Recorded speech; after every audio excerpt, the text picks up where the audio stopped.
Excuse me, do you have a light maybe for me? Ah, doesn't matter, doesn't matter. If I look at this pub, probably smoking is not allowed in here anyways, so I have to ask a favor of you. Please imagine that I'm this really cool Marlboro guy with my hat, with my nice shirt, with my cowboy boots, and I'm standing here and you find me really attractive. Just assume this. I hope it's not too hard.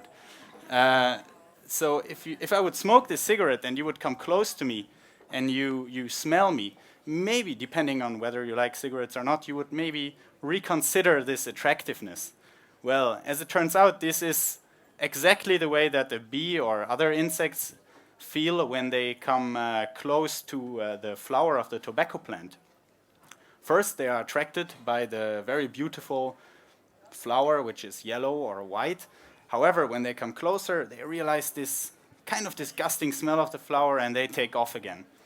Well, the reason, of course, is not that the flower is smoking or something like this, but it's the nicotine of the flower.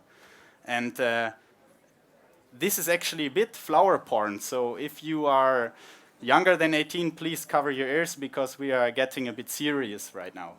So the thing is that, as you know, a flower cannot have sex as we all would have sex, but a flower is dependent on bees that go from plant to plant. Of course, it's easy.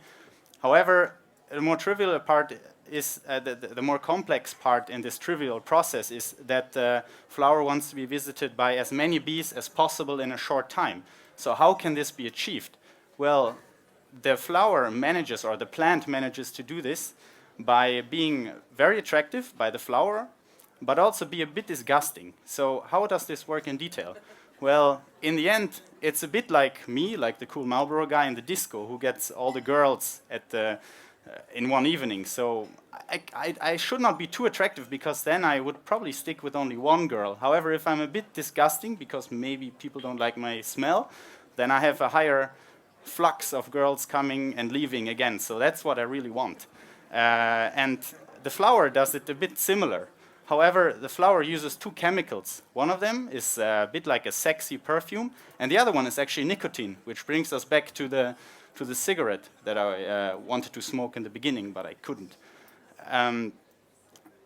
So by balancing these two chemicals, the very attractive smelling one and nicotine, the flower manages to be extremely attractive to the insects and a bit disgusting at the same time. So when the bee comes, it takes off immediately, and so other bees have the chance to see the flower again and pollinate even more. So in the end, bees are only human as well. And so think about it when you meet a bee for the next time. In the end, it's the smell that counts.